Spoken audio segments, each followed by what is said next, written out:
Air signs, check natin kung ano po yung mensahe para sa iyo ngayong araw. Keep in mind po na ito ay general reading lamang, so hindi po lahat ay makaka-relate, so be open-minded. Sa mga hindi pa po nakasubscribe dito sa ating channel, please subscribe na po kayo and palike na din po ng ating video. At sa mga nais naman po mag-avail ang ating private readings, lucky stones, we don't have lucky stones, we only have evil eye amulet. So ayan po, kung interested po kayo, magmensahe na lang po kayo directly sa ating Facebook page. Ito po ay kargada na po ito. So aalagaan nyo na lang po yan. So kung interested po, mag-message na lamang po, doon ko po kayo i-entertain. So tignan na natin kung ano ba yung mensahe para sa'yo ngayong araw. Check natin yung energy mo, air signs, Gemini, Libra, Aquarius, Sun, Moon, Rising, and Venus. Energy ni air signs, spirit guide. So we have not today. So meron kayong mga tao na ayaw makausap, ayaw makita ngayong araw na ito. Pwedeng mag-ingat lang din kayo kung kayo naman ay may makakausap. Kasi pwedeng mauwi po yan sa pag-aaway. So sa misunderstanding ba. Kaya mag-iingat din sa mga sasabihin or bibitawan po na salita ngayong araw. So tignan po natin kung ano pa yung mensahe pagdating naman sa family. Tignan po natin pagdating sa family.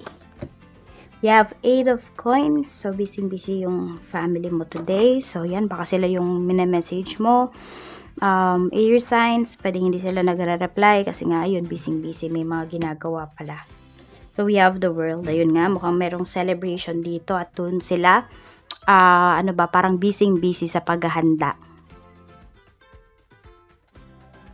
Pagdating naman po sa friends, we have 5 of coins. Ayan, mukhang sa kaibigan ka din, mayroong problema. Kasi, pwedeng, air signs, meron kang kaibigan dito na nanghiram sa'yo ng pera, and yet, hanggang ngayon, pwedeng hindi pa talaga nagbabayad. So, ayan, pwedeng meron kayong mga gastusin sa bahay dito. So, ina-expect mo na magbabayad tong kaibigan mo, pero hanggang ngayon, wala pa rin. So, may mga expectations ka dito ngayong araw na hindi nga na-fulfilled. Kaya, frustrated din yung iba sa inyo.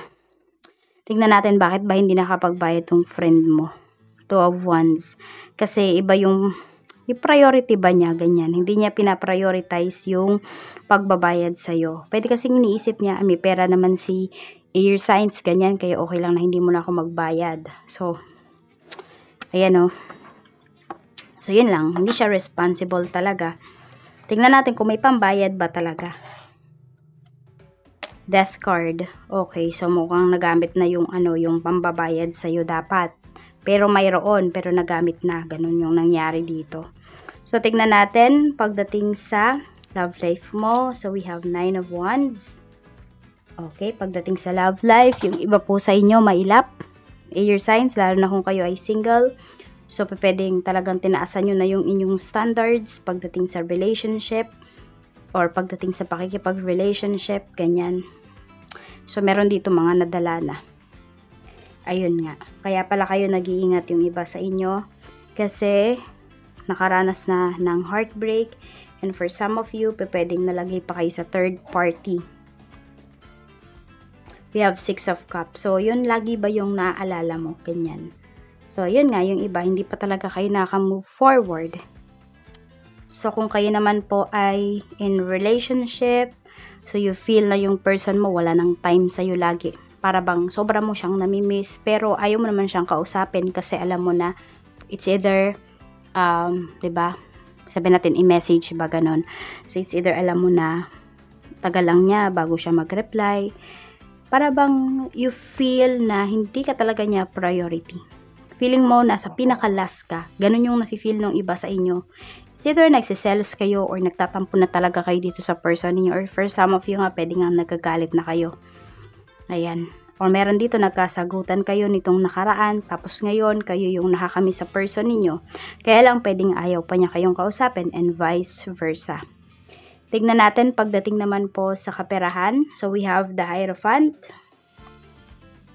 Meron tayong 7 of Swords. Okay, so kayo naman dito, nagwo-worry kayo in terms of your finances, pero tahimik lang kayo dito. At kasi nakikita ko naman dito, yes, may mga worries kayo, pero air signs, nandoon kasi na kumikilos po kayo. And kumikilos lang talaga kayo ng tahimik kasi nga yung iba sa inyo, ayaw nyo din naman talaga makaperwisyo pagdating sa finances, kaya hindi kayo nagsasalita dito, talagang sinosolve ninyo yung mga problems niyo in terms of money ng mag-isa.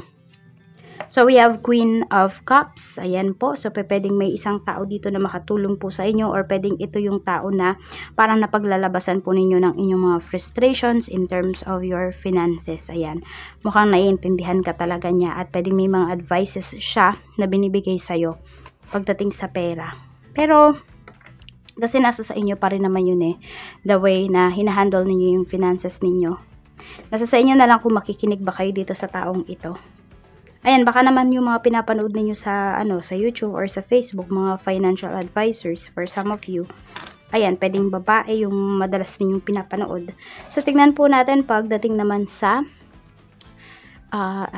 sa work. Ayan, so we have King of Swords pagdating sa work. So, medyo mag-ingat talaga kayo sa mga sasabihin po ninyo kasi merong misunderstanding dito pagdating sa trabaho. Ayan po. So, pwedeng merong isang tao dito, pwedeng boss ninyo. Ayan, or mataas yung position dyan sa work. Parang pinag-iinitan kayo kasi may maling, alam mo yung parang may maling balita ba na nakarating sa kanya dito sa tao na to, dito sa boss mo. So, ngayon, yung mga coworkers mo siguro, galing sa kanila yon. So, nakakalungkot kasi you know naman na you are doing your best. Pero, ayan, 10 of Cups. Pero tuloy-tuloy ka lang daw, sabi ni Universe, kasi meron naman pala tayo ditong 10 of Cups. Magiging fulfilled ka din pagdating dito sa trabaho. So, pwedeng stress kayo ngayon, air signs, pagdating sa work po ninyo. Kaya siguro, ayan, mainit yung ulo ng iba sa inyo at ayaw nyo munang makipag-usap. Check naman natin, pagdating sa business, we have the Fool. So, take risk talaga. Pagdating sa business po ninyo, we have Judgment.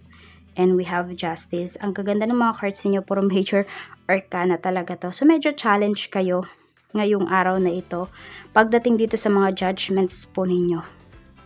Okay, so make sure lamang po talaga na chine-check ninyong mabuti yung mga pumapasok at lumalabas na pera dyan sa inyong establishments, dyan po sa inyong negosyo.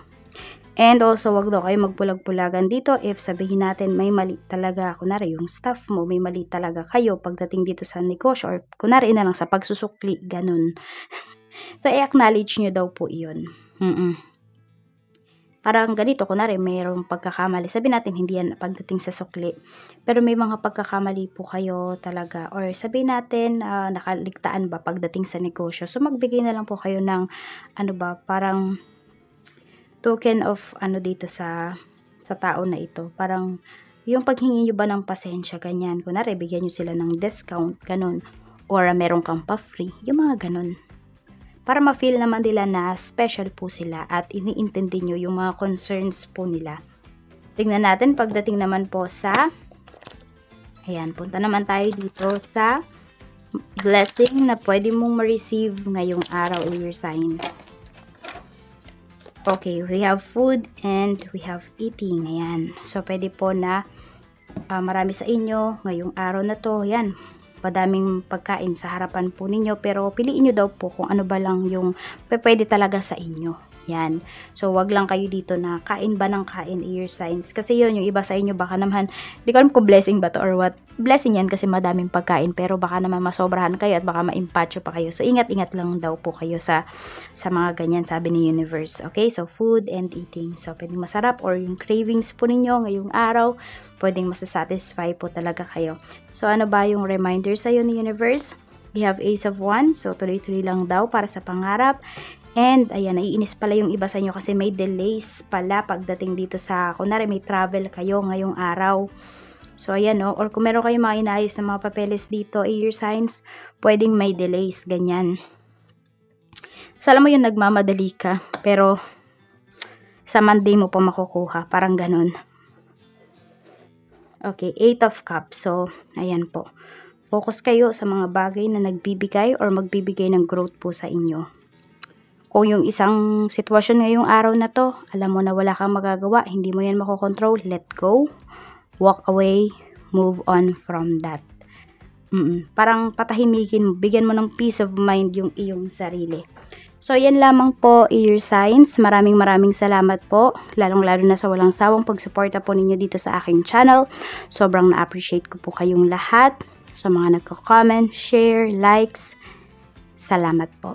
Ingat po kayo always and more blessings to come. Bye-bye!